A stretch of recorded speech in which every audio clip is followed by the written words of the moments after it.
Educational expo आउ एक video रे आपण माननकु स्वागत।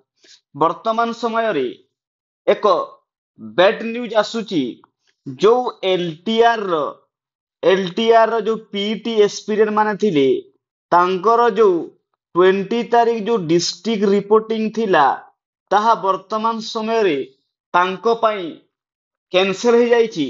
एठी जदि हमें देखिबा जो नोटिस टी आसुची directorate of secondary education DSC तरफ रु आज का डेट रे आ जो कोरिजेंडम रे कोन लिखा है ना in partial modification of the notice number DSC जो नंबर रहउची 0079/2025 जो आसीतिला डेटेड 17/11/2025 जो गतकाल जो लेटर टी आसीतिला it is hereby informed that the reporting schedule indicated for the post of PET shall not be applicable to the PET candidates.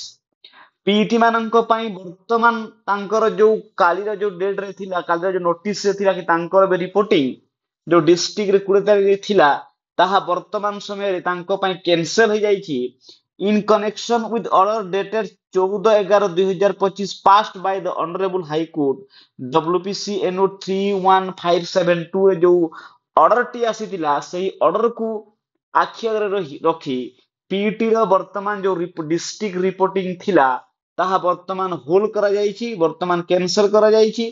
Accordingly, the PET candidates are advised not to report as per the schedule mentioned in the notice until further orders.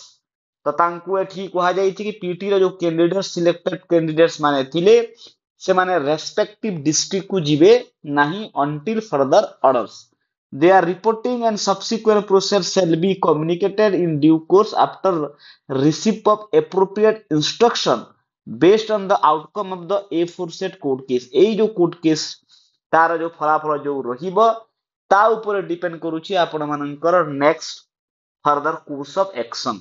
तो यह थिला जो LTR aspirant मानक पई जो माने LTR रे provisionally select हेतिली तांको पई गोटे दुख खबर। तो यह थिला संपूर्ण न्यूज। आहुरी एमिति क्या न्यूज देखिबा पई आपण एजुकेशनल एक्सपो रो यूट्यूब चैनल को लाइक एंड सब्सक्राइब करि दियंतु। थैंक यू, धन्यवाद।